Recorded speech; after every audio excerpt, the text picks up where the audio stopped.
something right now. I want to encourage you to get back in your wrestling match with God. Get back with God. Get reconnected with Him.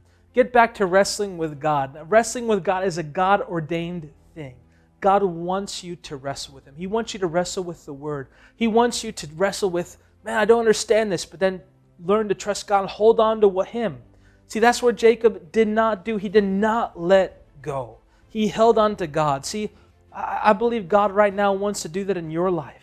When God begins getting into those closets, when God begins getting into the wounds, when God begins getting into your heart because you allow Him in, it's going to feel like a wrestling match when God all of a sudden wants to flip the switch on, right? And He wants to flip the switch on. You say, no, God, don't look at what's in here. I don't want to see the light. Don't flip the switch on there.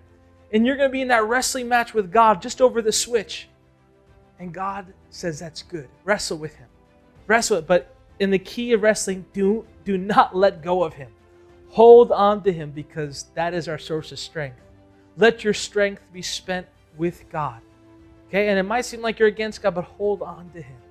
And you can say, God, oh, but this hurts. Talk to God. He cares about you.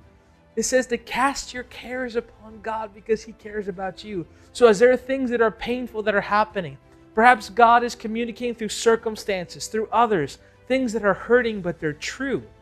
God is with you in that moment. Hold on to Him.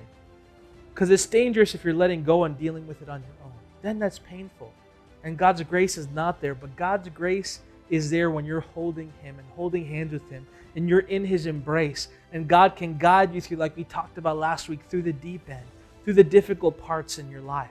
And so as you let God into those things that are hard in your heart, where you let God into those places where others might have rejected you for those things, where you might have been shamed, or perhaps you're rejecting yourself.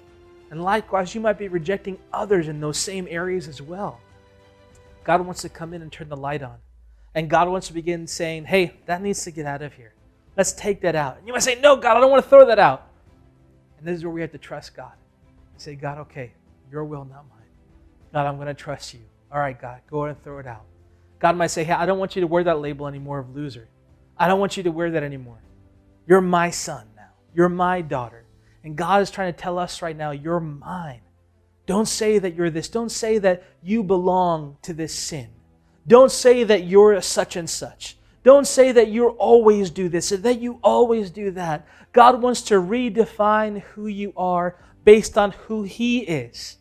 Because He's the one that created you. He knows you better than you, so you can trust when He says, you are my child, that you are His child and He's your Father. You can trust when He says that you are good. And you want to say, no, but I'm bad, God. I'm bad, God. And Jesus will tell you, hey, I know that you're a sinner. But He gave the exchange of His goodness for your sin. And so you got to come back, all right, God, I trust what you say.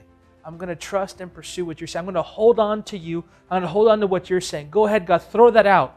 But God, I'm going to have a problem with that. That's going to try to come back again. And this is the wrestling with God.